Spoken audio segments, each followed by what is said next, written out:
Exactamente, yo tuve que entonces hacer mi proceso, vivir mi proceso, mi restauración, porque bueno, como te digo, venía de tal vez de una situación en la que sentía que mi familia me había abandonado, que no había tenido las oportunidades, que había tenido incluso una graduación sin ningún tipo de fruto o que eso quedó en nada. Entonces, países que me ha tocado ir, tanto con el ministerio, como con Rol, como con Vida Abundante, imagínate, Estados Unidos, España, Inglaterra, China, Camboya, Paraguay, República Dominicana, Trinidad, Barbados, Colombia.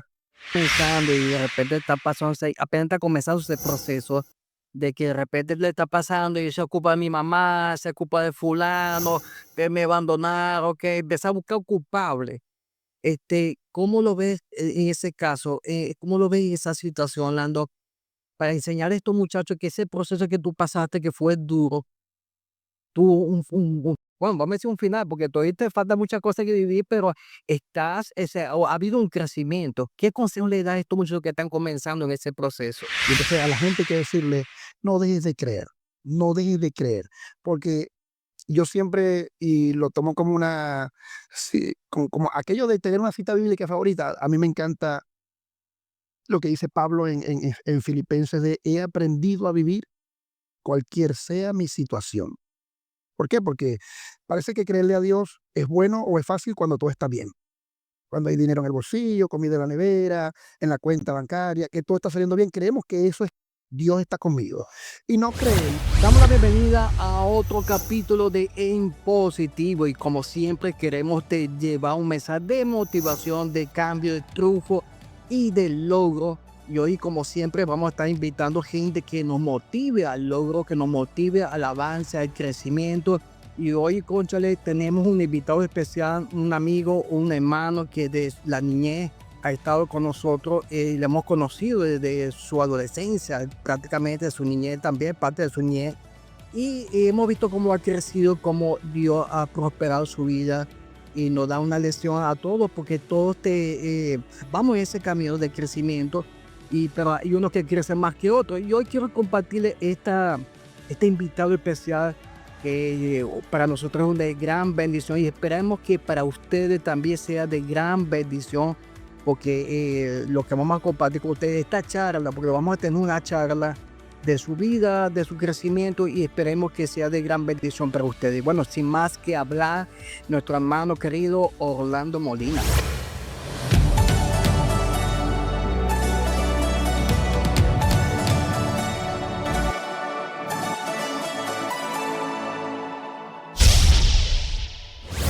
Gracias, Angelito, gracias. De verdad que es una bendición estar aquí compartiendo contigo esta oportunidad, este podcast en positivo que ha tenido ya unos invitados especiales, no solamente porque todos lo son, sino porque para mí también son especiales ellos los que han estado. Así que agradezco la invitación y para mí es un placer y una bendición estar aquí contigo. Y bueno, sin más que hablar, Orlando, fíjate que nosotros te conocíamos cuando tenías que 9 años, Orlando. 9 años, tenía yo 9 años, 1989, ya me delaté. Sí, fíjate que lo tremendo de esto, Orlando, que yo compartía el domingo, que le compartí cuando llegaste a la iglesia, teníamos un grupo de teatro formado y eras el más pequeño del grupo, fíjate, Sí, era el más pequeño y entonces teníamos había un personaje que faltaba y aquí buscamos y veíamos Orlando, no, es que es muy chiquito, no puede. Y bueno, no había manera, me dijo, bueno, vamos a meter a Orlando, nadie lo quería, qué barbaridad, porque era el niño pequeño, el más pequeño del grupo y es increíble que de esa época, cómo Orlando fue creciendo, cómo fue ese cambio. Y queremos saber un poco de esa historia, Orlando, porque por lo menos de ahí comenzaste, fuiste a una iglesia, a Vida Abundante, una de ese tiempo era Senda de Vida, creo. sí. Y ¿cuándo comenzó ese proceso de crecimiento, Orlando? Porque una cosa que me llama la atención es que también que aprendiste a hablar inglés desde niño, adolescente. Sí. Cuéntanos un poco de eso. Bueno, me preguntas de varias cosas a la vez en el sentido. No, es Ah, tu adolescencia. sí, vamos a ver cómo lo resumimos. Soy nacido aquí en Cabimas, 1980, mayo, y para esa edad, 8 9 años, justamente con mi primo Eli García, empiezo a ir a la iglesia. que estaba por acá cerca, estaba aquí en esta zona. Y yo recuerdo que para ese entonces él, y también en aquel momento muy amante de los Beatles, de la música en inglés, me ponía a escuchar mucha música en inglés y a mí me llama mucho la atención el idioma. Así que de a poco yo, en vez de estar en la calle jugando fútbol o pelotica de goma, como la mayoría estaba en ese momento, yo estaba era escuchando música en inglés en la radio. Él tenía los discos en vinilo y de alguna manera me atrajo el idioma.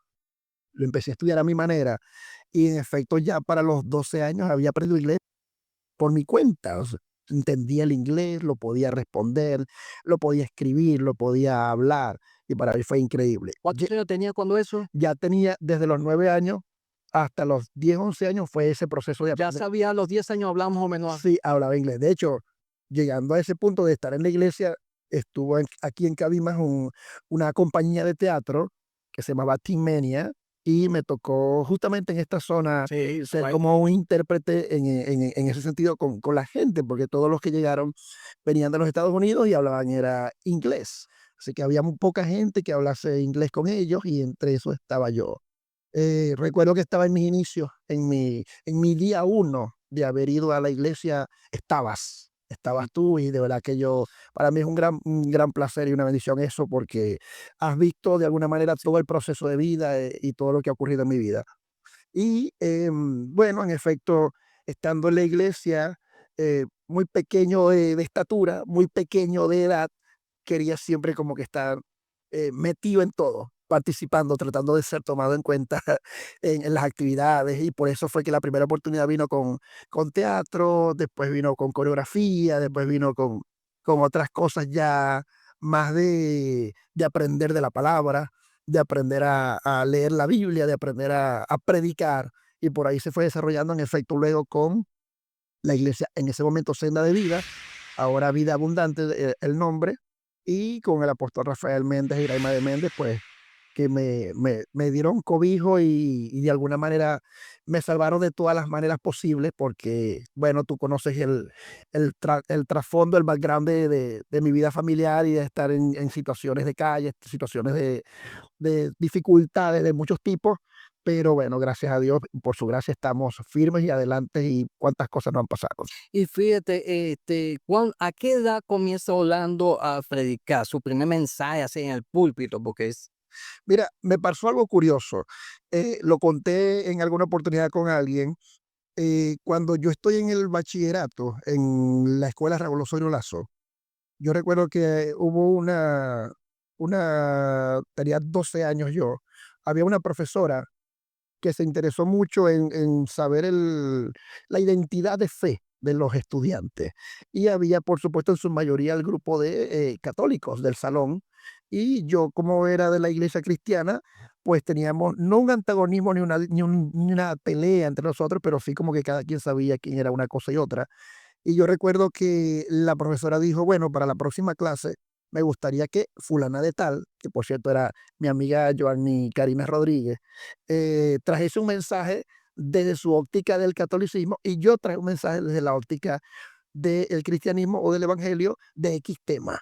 Entonces, siempre lo recuerdo como que esa fue mi primera oportunidad para hablar del evangelio, para hablar de Cristo, pero luego propiamente ya recuerdo que a los de 16, 17, 18 años concretamente, estaba ya al frente de una célula, podía de manera elocuente hilvanar un mensaje, compartirlo, predicar, y ya luego me enviaron a una rural en la zona de Curaçaíto, aquí en el estado ¿cuántos años Zulia. tenía en ese momento? ¿Cuántos qué? Años. Tenía 18 años. 18. 18 años cuando empecé ya este proceso en el que se me confiaba, porque eso es una de las cosas que sería bueno decir, que esto no es solamente de querer, ¿no?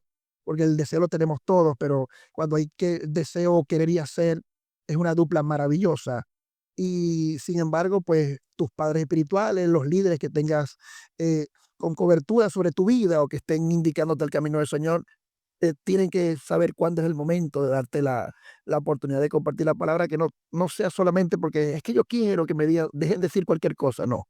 Yo creo que es importante escuchar a la gente en algunos grupos, en algunas situaciones específicas, en algunas, digamos, familias, células, para luego entonces darte una responsabilidad mayor de púlpito, de culto o de lo que sea. Fíjate que es importante porque estoy resaltando de tu primera prédica, porque hoy día Orlando, para los que no conocen Orlando Molina, está pastoreando en la isla de Margarita. Salió de aquí de nuestra ciudad y estamos viendo el crecimiento de un muchacho de su niñez, de su adolescencia, que no solamente estaba pastoreando en la isla, sino que, bueno, vamos a contar un poco más adelante sobre tu experiencia en otros países. Ha sido un crecimiento de gran bendición para mucha gente. Y Orlando tenía 18 años, la primera vez que predica.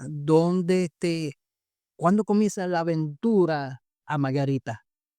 Bueno, desde los 18, que fue también enviado por Rafael allá a una iglesia en el Golfito, luego vuelvo aquí a casa, a la iglesia madre, y me empiezan a enviar a diferentes lugares de aquí de la ciudad a desarrollar todo esto. Y en el año 2003 se gesta una oportunidad de ir a la isla de Margarita a pastorear la iglesia entre las aguas, a copastorear o a colaborar con entonces el pastor Luis Graterol y Joselinda de Graterol, o el pastor Tomás Lugo y Zaida de Lugo allá.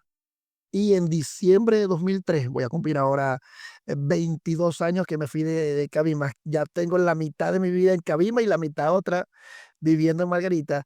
Propiamente en diciembre de 2003 llegué a Margarita y comenzó eh, de alguna manera oficialmente mi investidura o mi trabajo pastoral en Margarita. Fíjate que es tremendo porque yo comparo a Orlando como Jau José, porque prácticamente ahí lo tiraron a un hueco y cuando digo tirar un hueco porque lo lanza haciendo apenas un muchacho de 18 años, te lanza para Margarita en la nada, porque te lanza y no hay que, mira, aquí tenés una residencia, aquí tenés un carro, aquí tenés un sueldo, no, te tiraron a la nada. ¿Cómo fue ese proceso? Bueno, ya tenía, en realidad tenía 23 años en ese momento cuando llego a Margarita, y el pastor Luis se encargó de que una familia me recibiera, una familia amada, la familia de Josefa eh, Marín, y junto con su hermana Blanca, amada de mi corazón, dos viejitas que amé muchísimo, ya partieron con el Señor las dos. Y estuve allá y fue creciendo obviamente el ministerio con sus altos, con sus bajos, con la inexperiencia propia de la edad, pero también propia del entorno en el que estoy llegando, una isla que predomina obviamente en el catolicismo, una virgen específicamente. Entonces tocó venir de una ciudad en la que tenía tal vez un impacto diferente en la zona en la que me encontraba, a llegar a una completamente desconocida zona en la que tocó también echar adelante el evangelio y el reino en aquel lugar. ¿Cuál fue lo más difícil en ese momento? Cuando estás llegando a una isla, no conoces a nadie, estás dejando tu familia, estás llegando a un lugar de cuando, ¿qué fue lo más duro en ese momento, Orlando? Mira, tuvo sus cosas duras vistas desde allá, pero también las había vistas desde aquí. Yo me voy a Margarita y termino siendo un candidato de misión a la isla de Margarita, producto de que aquí en Cabimas yo me había graduado en la universidad, pero no había podido conseguir trabajo en el área en la que me gradué. Se atravesaron algunos factores. ¿Te graduaste de qué? Yo me gradué en petróleo. Ujú. En, Y no conocía aquí en Cabima que el petróleo abunda. es que a eso iba. Yo me gradué en el 2001 y en el 2002 ocurre aquel famoso paro petrolero en Venezuela, donde hubo una convulsión nacional y entonces fue muy complicado. Sí trabajé muy brevemente en la industria petrolera en Ciudad Ojeda, pero no en el área en la que me gradué, sino en lo que tocaba o en lo que se pudo. Así que para el 2003 yo venía de una muy fracturada relación familiar con mis padres, sobre todo con mi casa nuclear de madre. Me había criado con la abuela, había fallecido. Venía de una ruptura sentimental también delicada para mí en ese momento. No tenía hijos, no tenía perro que me ladre, como decimos aquí en el coloquio. Y entonces dijeron, bueno, este muchacho, que no hay nada que perder, no hay nada que perder. Y yo recuerdo que Rafael Méndez, el apóstol, mi padre, me dijo, con que tú te vayas para allá, ganamos todos. Y fue muy profético, fue muy poderoso. Entonces te digo, visto desde aquí, como te decía, para mí era una gran oportunidad. Sí. Era una gran ventaja. Me fui con lágrimas, me fui dejando todo lo que conocía, sin ropa, sin nada, absolutamente nada. Pero llegado allá entonces, y siempre lo cuento como anécdota, allá comía 3 veces al día. Des En una parte decía que comía solamente mantequilla, con una arepa con mantequilla. Bueno, pero entonces me encantaba la experiencia de estar completamente empezando en Margarita, digamos, comenzando de cero a lo que era en ese momento mi nueva etapa en la vida.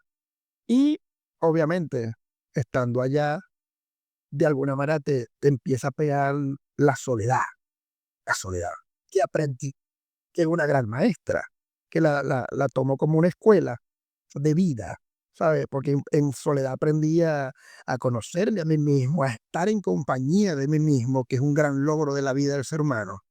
Porque si no sabes ser buena compañía de ti mismo, no podrás ser buena compañía de nadie. Entonces, creo que los primeros años o meses fueron lidiar con eso de estar completamente solo. No solamente, repito, porque vivía en una casa solo, sino porque no conocía a nadie en absoluto, solamente a la gente de la iglesia, pero como suele suceder, te vas adaptando, vas conociendo, vas desplegando alas en la zona en la que estás y bueno, las cosas fueron Y cambiando. en el ambiente musical, ¿cómo fue que comenzaste? Porque tocas instrumento, canta, ¿cómo comenzó? ¿Comenzó en Margarita o aquí en Cabima? No, comenzó aquí en Cabimas. Yo recuerdo que con Eli siempre iba a los ensayos de Walter Carvernos, Taque Bueno, Juan Carlos Bueno, toda la familia Bueno en la iglesia Fuente. Y yo recuerdo que esa fue la primera vez que yo entré a una iglesia o una música de tanta excelencia. Me llamó mucho la atención, estaba muy pequeño yo. Y yo dije, bueno, lo quiero, ¿sabes? Tengo oportunidad con esto, ¿no? Así que ya luego en la bebida y el cantante, incursionando en la batería primero, luego en la guitarra con Rafael Ángel, y así fue desarrollando el de instrumental. Pero ya luego me dieron la oportunidad de cantar, junto con Ray Marqués y Guillermo, la adoración y la alabanza, y todo lo que estaba en Fourth. Y luego eso, por supuesto, me llevé a Margarita. Forma parte de una de las cosas por las cuales me envía ayudar allá al ámbito musical de la iglesia, tanto como tocar como cantar, enseñar la palabra. Y bueno, ya en Margarita sí se desarrolló mucho una carrera que ahora, incluso damos la premisa aquí, estamos por estrenar el primer tema de la batalla de Ministerio Más o Menos Miedo, ahora el 30 de noviembre, y han ocurrido muchísimas cosas de Margarita a nivel musical con el tocante a la iglesia y fuera de la iglesia también, porque trabajo en una disquera y bueno, que eso ha ocurrido. Trabajando en el ámbito musical, la producción musical de Margarita, algo así, yo te he visto. Sí, trabajo con una disquera que se llama Ichamo Records y allí he desarrollado todo lo que es producción de eventos y producción musical y eso me ha permitido, por supuesto, estar inmerso en la industria de la música y conocer algunas cosas de lo que está tras cámara, detrás de una canción, detrás de un concierto, detrás de un evento que lo que todo el mundo ve nada más, pero detrás hay una cantidad, un universo desconocido muy amplio de muchas cosas que me ha tocado conocer en los últimos años. Y qué bien, porque fíjate que ha comenzado y he visto que ha organizado todo eventos y todo allá musicales y ha crecido. ¿Cómo fue que conociste a tu esposa? Mi esposa la conocí aquí en Cabimas. ¿Es de Cabimas? No, ella no es de Cabimas, pero por aquellos días en los que yo estaba dirigiendo la adoración y la alabanza en Vida Abundante y predicaba y todo eso, hubo una actividad en la que fue invitada la iglesia Entre las Aguas de Margarita y vino en esa oportunidad mi suegra, la que hoy es mi suegra, con su hija, con su esposo, y estando aquí en esa actividad, yo conocí a la que luego sería mi esposa. No, solamente nos ¿Conociste conocimos, en ese evento? exacto, nos conocimos aquí en Cabima. ¿Y ella es de dónde? Ella es de Margarita, ella nació en Margarita, vino a esa actividad, se quedaron un tiempo aquí en Cabima y regresaron. Luego yo, a los años que me toca ir a Margarita, en los años que pasaron, entonces allá la volví a ver, ella asistía a la iglesia y cuento corto, pues nos enamoramos, mi amada Daniela, mi esposa, está, este, en Margarita en este momento pastoreando conmigo y esa fue la manera en la que nos conocimos, en una iglesia, aquí en Cabimas y luego Que- nos encontramos en Margarita. Y fíjate, creo que ella escribió un libro, ¿verdad? Bueno, Un poquito de ese. mi esposa en este momento en el que estamos hablando, hace una semana publicó su cuarto libro. 4 libros, llevan 4 libros. 4 libros lleva, es una mujer extraordinaria, una capacidad de gestionar el carácter de la gente. Y él estudió eso, ¿verdad? Ella está estudiando psicología, está muy ávida con la palabra y sí, obviamente ha estado inmersa en mucha lectura, inmersa en mucha información vital y útil. Se convirtió en una coach, en una mentora de mujeres, es pastora de la Iglesia Entre las Aguas, tiene una página que se llama Acción Dorada, desde donde ofrece acompañamiento, gestión, coaching y consejería, y se ha dedicado a escribir de sus experiencias y ya lleva 4. Ah, increíble. Y fíjate, ahora esta parte que nos ha emocionado mucho porque vemos que ha sido de bendición para ti, porque o sea, al salir de Cabima y irse a otra ciudad, de otro estado, yo tuve que vivirlo y para mí fue duro separarse de su hogar y de ese momento tan duro, ahora estás saliendo fuera del país. Hablando un poquito de esos países que has visitado, qué fuiste a hacer, qué estás haciendo en esos países. Mira, te tomo la palabra con respecto a la mención que haces de mi vida como si fuera un José, ¿no? José, a mí hay 3 cosas que me maravillan de la vida de José que quise luego aplicar a mi vida.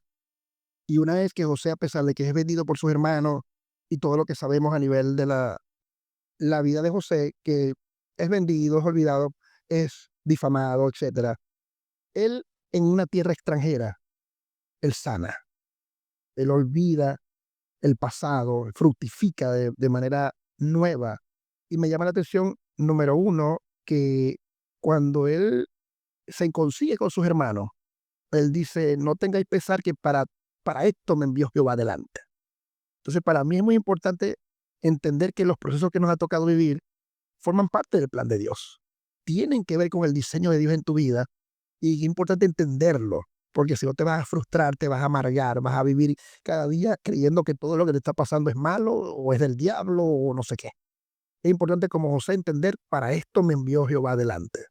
Número 2, me llama la atención que él perdona a sus hermanos y es cuando él perdona a sus hermanos que entonces se le da continuidad a la promesa que Dios había hecho a Abraham, a Isaac y a Jacob, porque eso habían quedado del otro lado y este nuevo perdón trae un nuevo momento en Israel, en este caso como nación, como familia, y en mi vida siento que pasa igual. Siento que ha permitido, el perdón permite reconectar el propósito de Dios para las cosas que estás haciendo. Sí, que en momentos esos traumas, y es bueno mencionarlo, que esos traumas que a veces pasamos, esa dificultad que a veces pasamos, y empezamos, y incluso le echamos la culpa a ese pues, fulano, ¿por qué me hicieron esto? Y no sabemos que es el proceso de Dios para llevarte a otro nivel. Y es increíble, porque tú viviste eso. Exactamente, yo tuve que entonces hacer mi proceso, vivir mi proceso, mi restauración, porque bueno, como te digo, venía de tal vez de una situación en la que sentía que mi familia había abandonado,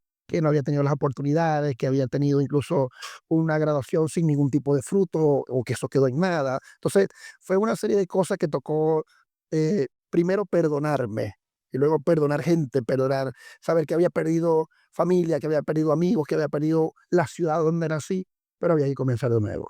¿Qué pasó? Que bueno, producto del trabajo ministerial, tocó eh, retomar una relación que había tenido con un ministerio internacional que había conocido aquí en Cabima, el profeta Joe Kelly, que lo conocí en el 95, 96 aquí en Cabima, y él me había dado una palabra profética a mí de que iba a pastorear en algún momento de mi vida. Así que yo lo conseguí a él de vuelta en México en el 2005 y empezamos a mantener una comunicación, de alguna manera una relación. En paralelo yo, acá en Venezuela, tenía una mentoría muy estrecha con Rafael Méndez, con Martín Morillo, con Luis Graterol, con Alfonso Díaz. Entonces, eso fue formando y forjando nuestro carácter ministerial para entonces luego, cuando tuve la oportunidad de ir a México en el 2005, en el 2007, se empezaron a abrir esas puertas con el apóstol Carlos Cintrón, con todo lo que la red Vida Abundante en español ofrecía, y el apóstol Joe Kelly en inglés también, porque bueno, tocó, como te decíamos al principio, aprender una lengua que nos abrió muchísimas puertas. Y ya propiamente los últimos 5 años, una relación con este ministerio NRP que abrió las puertas de una visión como ROR, que es una escuela de misiones y liderazgo, que para Venezuela yo soy el director, y que ya está en su séptima escuela, en su séptima corte en este momento, tanto en Margarita como en Cabima. Así que países que me ha tocado ir, tanto con el ministerio, como con ROR, como con Vida Abundante, en Miami, Estados Unidos, España, Inglaterra, China, Camboya, Paraguay, República Dominicana, Trinidad, Barbados, Colombia, no sé si se me escapa alguno, han sido varios. De esos países, ¿cuál fue el que tuviste una mayor experiencia, pues viendo, conociendo el lugar? Por lo menos nosotros latinos, conocer los países asiáticos es una locura, porque es el mundo al revés, todo diferente a lo nuestro, del idioma, todo. Cuéntanos una experiencia que viviste allá, de estos países que te impactó más. Bueno, realmente la experiencia en Camboya es impactante. Es un país que se debate entre una monarquía y un sistema político, y entonces La economía que tal. la economía entonces está golpeada por esa transición política entre una cosa y otra, pero a la vez tiene una estructura en su mayoría budista, y entonces manejan una forma de abordar o de reaccionar o de gestionar todo lo que les está ocurriendo en lo político, en lo social, en lo religioso, diferente. Uno es más, tal vez, más reactivo, más bullero, o más protesta en ese sentido. Ellos tienen una estructura de vida con principios milenarios que como que reaccionan un poquito más suave a todo lo que está ¿Hay pasando. libertad religiosa? ¿El cristianismo puede funcionar bien allá? ¿O Sí, sí, de hecho el cristianismo ha tenido un gran auge en los últimos años, y de hecho el viaje en esa oportunidad fue con ROR. Teníamos una conferencia, una reunión de directores allá en esa ciudad, pero a la vez había una escuela, una primera escuela de rol en ese lugar, producto del auge y el crecimiento que ha estado teniendo el Evangelio de Cristo y el Evangelio del Reino en aquella zona. En toda Indoasia hay unas 70 naciones, una franja de un grupo de 70 que está ahora nuevamente siendo abordado y alcanzado para Cristo. Y es tremendo porque suponiendo son países asiáticos que de repente es difícil ser cristiano. Pero aquí el cristiano dice es cualquiera, hasta un católico capaz le dice cristiano, pero allá cristiano es una palabra fuerte, me imagino, porque como dice, allá que predomina son religiones budistas. Correcto. Entonces, a predominar religiones budistas, y si tú eres cristiano, es una palabra fuerte, me imagino. No, definitivamente decir soy cristiano en aquella zona del mundo implica mucho compromiso, implica mucha fe. O sea, me refiero a una fe esa que está consolidada, en la que entiende que el mero hecho de decir soy cristiano puede repercutir, puede implicar consecuencias, puede traer persecución, torturas, muerte a la vida de los cristianos o de los creyentes. Para muestra ayer teníamos un grupo en Pakistán que tenía, para aperturar una actividad que tenía que ver con Building for Him, el ministerio del apóstol Joe, y no se los permitieron y los fueron a golpear, una facción musulmán, porque es que aquí no se trata de etiquetar que esta es buena y esta es mala, porque en todas las religiones habrá gente que en sus interpretaciones, en su contexto, en su manera de vivir la fe que lleva, pues toma acciones y decisiones que algunas veces son buenas y otras no tanto. Así que, ¿verdad? Que es un reto grande para ellos, e incluso para nosotros ir allá e identificarnos como cristianos y Todavía no he ido a entrar. Pakistán, todavía no he ido. No, no he ido a Pakistán, tenemos gente allá, pero si es la voluntad de Dios, seguro que me tocará. Y China, estuviste en Tailandia, anda. Estuve en Hong Kong, en China, y bueno, ¿Y qué tal? Porque allá sí es más duro todavía de ser cristiano. sí, realmente allí no hubo una actividad propiamente al respecto, sino que estábamos de paso, y la actividad a la que se nos encomendó era hacia Camboya, hacia Phnom Penh. Pero sí, esas religiones o esas zonas del mundo tienen unos arraigos, de religión milenarios, que incluso en sus registros, la data es mucho más allá de Cristo. O sea que ellos te dicen, no, tu Dios tiene 2000 años, el nuestro tiene 6000, 7000, 10000. O sea, son culturas milenarias que los han llevado a donde están ahora. ¿Y Camboya qué tal? Camboya, el cristianismo, sí se mueve a libertad. Está, como te decía, está teniendo un auge, está teniendo un crecimiento, hay tolerancia al respecto, con con ciertos cuidados, el tratamiento al evangelio y el tratamiento al crecimiento del evangelio se hace con mucha prudencia, pero no es un secreto. O sea, está ocurriendo y bueno, la idea es que entonces nosotros vamos a formar gente, pastores, líderes, que se encarguen de, cuando van a predicar el evangelio y seguir extendiendo el reino, tener que decir y de manera correcta. En esos países asiáticos no tuviste problema con ninguno, no sé, con Tailandia, con No, Camboya. yo realmente no he tenido ningún problema cuando viajo o cuando estoy en otro país con el tema del evangelio en absoluto, gracias a Dios. Pero ustedes están radicando allá, un servicio abierto, en iglesia abierta, no hay ese problema como en China que Mira, monitorea. en muchos países, en muchas zonas de países como Mongolia, Myanmar, Laos, Vietnam, Camboya, en todos esos países de Indoasia, en India incluso, está las escuelas están producto de que hay un pueblo, hay una iglesia, hay una grey, una congregación respaldando, y así queda incluso en África, en zonas de Kenia, Nairobi, en Bangladesh, en diferentes lugares, todos los ministerios con los que estamos asociados tienen representación eclesiástica en todos esos lugares. Y de toda esta experiencia, Orlando, que se de que está en Rock, que es vamos a decir, se puede llamar que instituto, ¿cómo se le puede Sí, llamar? una escuela, sí. Una escuela de capacitación, su liderazgo, ¿verdad? Y estado en todos estos países, ¿qué has aprendido de toda esta experiencia, Orlando? ¿Qué te ha enseñado toda esta situación? Mira, me quedo y me gusta entender que tenemos un común denominador llamado Cristo, pero que tu cultura y la sociedad permea la forma en la que crees en ese Cristo. Entonces me llama la atención que en efecto todos creemos en Cristo, pero cada pueblo tiene su cultura, cada pueblo tiene su costumbre, cada pueblo tiene su manera de hacer un servicio, un culto, una celebración, como la llamamos nosotros. Hay lugares en los que he ido que de repente la apertura son como 2 o 3 horas de celebración musical antes sí, de la palabra propiamente. Tal vez en nuestra cultura es en 25, 30 minutos. Por ejemplo, en otros lugares he estado y prácticamente es un festín lo que hacen en cada actividad que se celebra. O, por ejemplo, hay otros lugares como el Caribe, países como Barbados, Martinica, Dominica, que hay mucho evangelio, pero tienen un trasfondo británico en sus costumbres, en su comida. Y bueno, me encanta saber que hay una misión transcultural, que el reino permea y traspasa todas esas culturas porque Cristo trasciende a todo eso.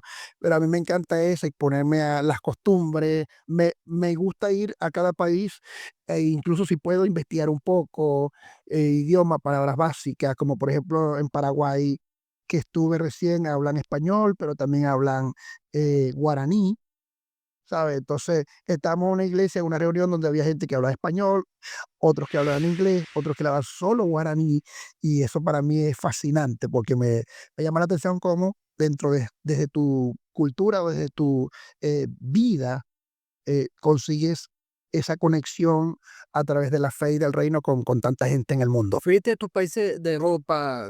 ¿Dónde fue que estuviste? ¿En Inglaterra? Estuve en Londres, estuve en España, también en Madrid, y esos son los países que he estado en Europa hasta el momento. Y una pregunta, Orlando, de estos países de Europa, este, ¿cómo está el evangelio? Porque yo sé que el evangelio surgió de esa zona, por toda Asia, Europa, y llegó a Latinoamérica, llegó a Estados Unidos, pero se ha apaciguado, o sea, ¿qué viste allá? ¿Cómo viste la iglesia? Sí, porque me dice lo que nos cuenta, lo que hemos escuchado, dice que ya no es lo mismo, ya es como ir para misa y cumplir con Dios y ya, chao. ¿Cómo lo viste allá? Bueno, sobre todo en España hay un gran arraigo por la vida religiosa, por la vida de fe. En efecto, el catolicismo que permeó Latinoamérica proviene de allá.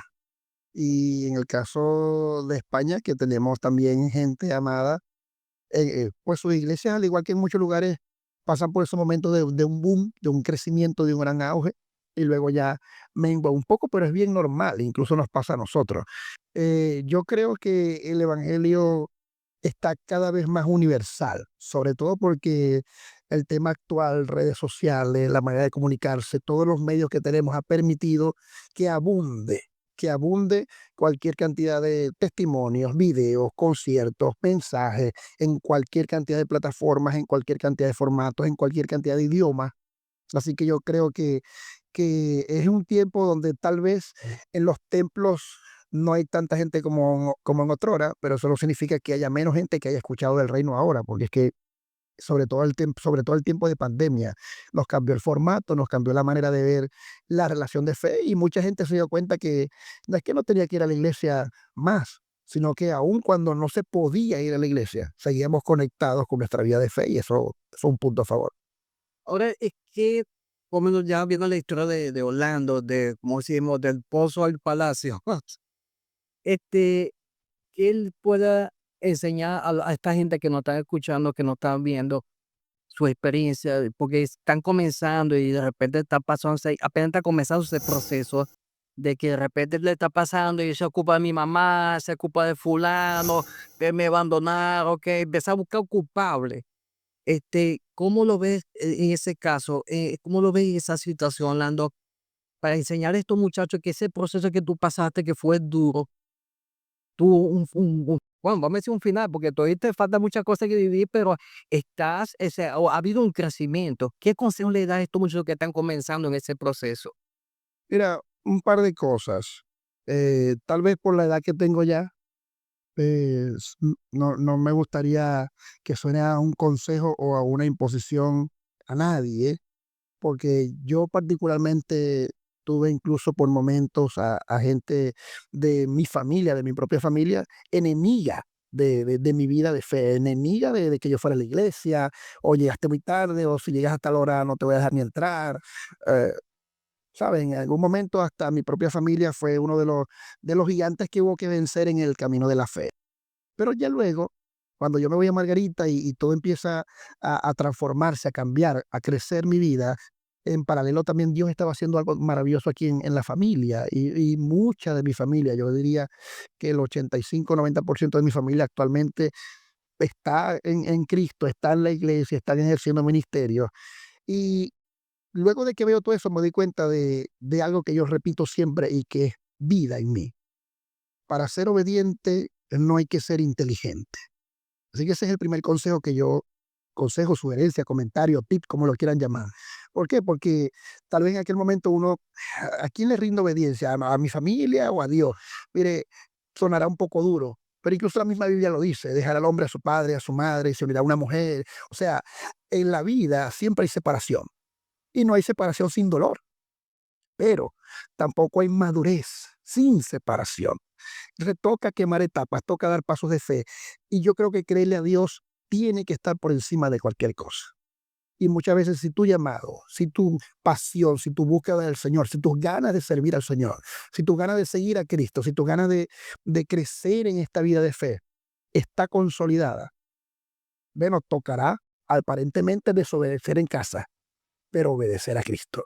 Tocará aparentemente verse como un rebelde o ser catalogado, etiquetado de desobediente, de maleducado, de rebelioso en casa, de rebelado por creer en Cristo. Entonces, me quedo número uno con que hay que ser obediente a Dios. Pase lo que pase, sin importar la circunstancia, mantenerse firme en el Señor. ¿Hay un precio en eso? Hay un costo enorme.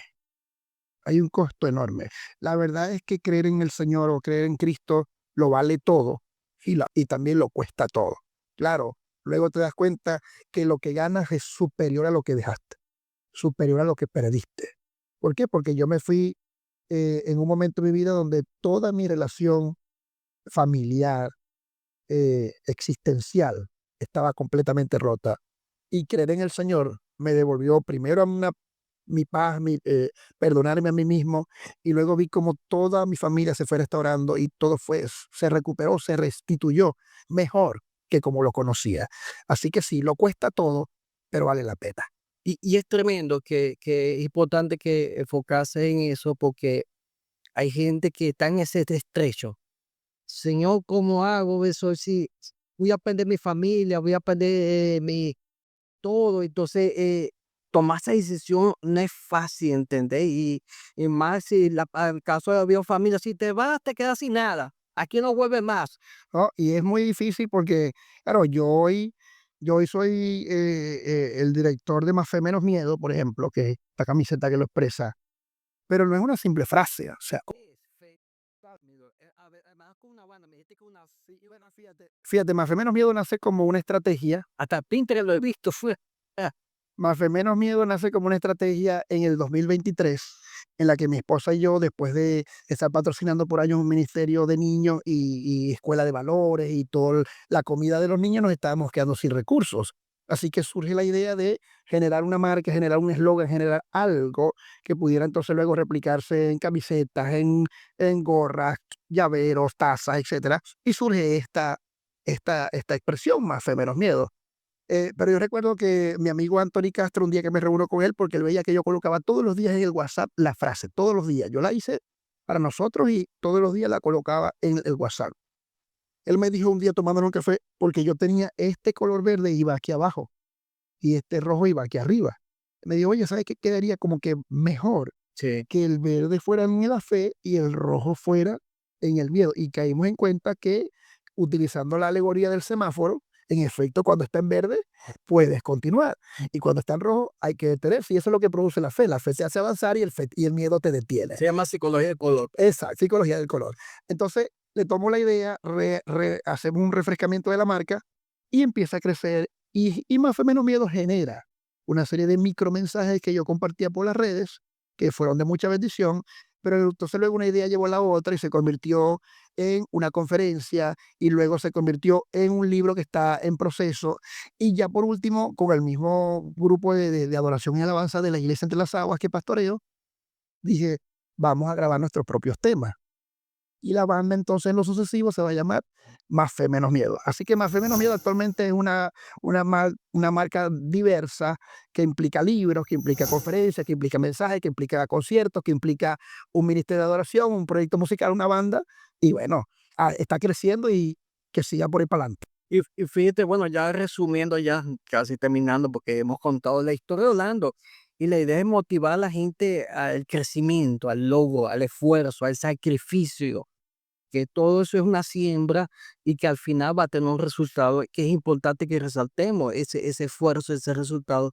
Y vemos, como decíamos, del pozo al palacio, Orlando, y la situación, la crisis, la dificultad, y hoy en día visitando países a nivel mundial y lo que falta, ¿no? Faltan mucho más cosas. Y es bueno porque hoy estamos registrando a Orlando y dentro de unos años, Dios sabrá dónde estará Orlando, ¿entendés? Y que tengamos el privilegio de tener ahorita, porque de repente no va a haber chance de tenerte porque va a estar tan ocupado que va a costar. Entonces, es tremendo porque lo que queremos es eso, motivar a la gente a que sí se puede. Sí se puede. Solo Dios sabe tocante a lo que dice de si me voy a ocupar más o no, de si voy a estar en otros lugares del mundo o no, solo Dios lo sabe. Probablemente la consecuencia lógica de todo lo que estamos haciendo nos lleve a eso, porque estamos tratando de avanzar, de crecer. Pero a este punto, fíjate, yo estoy casado, tengo 2 hijos, Emma y Liam, que los amamos con todo el corazón. Pastoreo Margarita es nuestra base de operaciones, pero acostado. Y entonces a la gente hay que decirle, no dejes de creer, no dejes de creer, porque yo siempre, y lo tomo como sí, como aquello de tener una cita bíblica favorita, a mí me encanta lo que dice Pablo en Filipenses de he aprendido a vivir cualquier sea mi situación. ¿Por qué? Porque parece que creerle a Dios es bueno o es fácil cuando todo está bien. Cuando hay dinero en el bolsillo, comida en la nevera, en la cuenta bancaria, que todo está saliendo bien, creemos que eso es Dios está conmigo. Y no creemos que cuando no pasa de esa manera, cuando hay procesos, cuando hay crisis, cuando hay situaciones difíciles, creemos que Dios no está. No, no, Dios siempre está. Dios siempre está. En esos momentos para que le agradezcan y en los otros también. En estos habrá que aprender otras cositas. Y en este punto de mi vida yo creo que he aprendido más de los fracasos que he tenido, de los golpes que me he llevado, de los errores que he cometido, que del momento de éxito. El éxito es efímero. Aunque hoy para mí éxito es que mis hijos estén sanos, que mi esposa me ame yo a ella, que la iglesia pueda seguir adelante el trabajo un día a la vez. Así que hay que decirle a la gente, en medio de un país convulso, en medio de situaciones económicas difíciles, matrimoniales, de familiares, las que sea, no dejar de creer en el Señor. No olvidar como le pasó a María y a Marta. Llegó Cristo y una se ocupó de los quehaceres y estaba turbada y afanada, y otra se dedicó a escuchar lo que era necesario. El maestro dijo, esta ha tomado la mejor parte, porque hoy era necesario escuchar la palabra. Cristo es necesario, es prioridad y siempre tiene que ser lo primero en estas vidas, sin importar la situación que estemos viviendo. Hubo una conferencia aquí en Cabima que comenzamos con, antes de comenzar ROA, comenzar todo, y ahí comenzó la alianza y todas esas cuestiones. ¿Se llamó? ¿Cómo se llamó? Resurgiendo en tiempos de crisis, en época de crisis, sí. ¿Y tú has vivido eso, Orlando? Lo sabrás tú, totalmente. Esa conferencia, fíjate que se llamó Resurgiendo, la configuramos con el pastor Clevis, también gran amigo y mentor de la vida, de mi familia, de nuestra vida ministerial. Y se hizo aquí en Cabima, hace 4 años, por estos días, por cierto. Y en efecto sirvió para, como diría la Biblia en Génesis, para renovar y levantar los espíritus caídos. Amigos del ministerio de toda la vida, que tenemos años conociéndonos, pero que tal vez teníamos mucho tiempo que no coincidíamos, con propósito, en un lugar, tiempo y espacio para hablar de Cristo y para saber qué herramientas habíamos puesto en obra o en operación en nuestros momentos difíciles. Y me tocó hablar 2 días continuos en esa conferencia, en el marco de Resurgiendo en época de crisis, de luchar por la bendición y del proceso de David en la cueva de Adular. Porque creo que de allí se extraen principios poderosos en los que todos tenemos problemas, todos hemos pasado por situaciones muy duras, pero la diferencia está en entender no el tamaño de la crisis, no la magnitud de la crisis, sino quién está contigo en medio de esa situación. Fíjate que nosotros tuvimos la oportunidad de hacer esa conferencia en mi iglesia. Yo te tenía invitando 2 meses atrás, mira, quiero ver en tu iglesia. De repente se unió la idea, ¿verdad que voy a estar en diferentes iglesias? Bueno, vamos a hacer una cosa, vamos a hacer que toda esa iglesia esté en la misma iglesia. Entonces ahí se hizo ese evento con la alianza y se hizo esa conferencia, resumiendo el tiempo de crisis. Y lo peor caso es que tú lo estás dando en medio de una crisis, Correcto. en una situación que me acuerdo que la pregunté que él decía, mira, ¿cómo haces tú en Margarita sin tener gasolina? Decía, el agua, maestro, una botella de agua costaba, que nosotros, por decirle agua aquí, que ese tiempo valía 3 bolívares, allá valía 10. Era una locura, eso quedamos espantados. ¿Y cuánto vale la gasolina? Era lo que era mayor esfuerzo, porque es una isla. Sí. Entonces, hoy ha cambiado todo y es increíble porque esa gente que está ahorita en esa crisis o lo que estamos viviendo, algunas crisis, pueden resurgir en medio de la crisis. Claro, yo creo que en aquel momento, con respecto a eso de las preguntas y todo lo que ocurrió ese par de días, tú puedes dar fe de ello de allá para acá, incluso la mentalidad, el ánimo, el espíritu de muchas de las personas que estaban ahí en ese momento, no entendiendo cómo seguir adelante en medio de tanta crisis o en tanta dificultad. Hoy han estado mejorando muchas cosas en esos aspectos en la vida, y lo que toca es no buscar o hacer una lista de quejas o situaciones por las cuales quejarnos o no hacer la obra del Señor. No, no, no. Lo que hay que buscar es cada día más del Señor. Y como dice el texto bíblico, o sea, buscando primeramente el reino, que todo eso se nos va a añadir. Todo aquello por los que nos preocupamos, que puede generarnos crisis, se nos va a añadir si buscamos más del Señor. Al final, las preocupaciones son como una silla mecedora. Te van a mantener en movimiento, pero no te van a llevar a ninguna parte. Y hay que desarrollar más la vida de fe. La vida de fe, colocar todas las cargas delante del Señor. Él conoce tus necesidades, conoce tu vida, conoce todo cuanto está pasando a tu alrededor. Y eso es en lo que te tienes que enfocar, en Él. De lo demás, se encarga el Señor. Ok, Orlando, ya estamos terminando y no sé si quieras decir una última palabra, un último consejo para terminar. Y después de contar esta experiencia, y esperamos que haya motivado a la gente, esperamos que lo haya motivado y que estas palabras estén compartidas, digamos, de esta charla, porque hace una charla te motive que en medio de la dificultad se puede crecer, se puede, y que todo lo que pasa en la vida tiene un propósito. No hay nada en la vida que no pase, sea bueno, sea malo, tiene un propósito. Tiene un propósito. Entonces, no sé si quieres dar un último consejo ya o ya. Sí, seguro, es decirle a la gente que hay una gran diferencia entre la fe y el miedo. parece que son iguales porque ambos creen que va a pasar algo que no se ve, pero no, definitivamente donde termina el miedo comienza la fe y viceversa. Así que mi consejo es que la gente tenga más fe y menos miedo, que no busquemos excusas para dejar de hacer la obra del Señor, sino más bien buscar oportunidad para seguir mostrando lo que Dios nos ha dado y lo que Dios nos ha entregado. Así que mi consejo es ese, que busquemos más del Señor, que nos mantengamos firmes por encima de cualquier circunstancia, que seamos obedientes más que cualquier otra cosa en nuestras vidas, y que todos los días podamos buscar una manera de bendecir a otro. Que empecemos hoy porque a veces queremos que haya condiciones ideales para empezar. Cuando tengo un carro, cuando tengo una casa, cuando logre tal cosa, voy a empezar a servir al Señor. No, y la verdad es que hay que empezar a servir hoy, creer hoy y vivir hoy. Así que adelante con eso. Bueno, y para nosotros fue una gran bendición estar aquí en Positiva, motivando a la gente al logro, al crecimiento. Y esperemos que usted que nos ha escuchado haya sido bendecido. Esperamos que lo comparta, que le dé me gusta, que aquellos que ven que están pasando momentos difíciles, compártale este video, porque sabemos que va a ser de gran bendición para mucha gente y creemos que va a ayudar a mucha gente que se están quejando de la vida y no está viendo que en todo ese proceso hay una bendición metida ahí.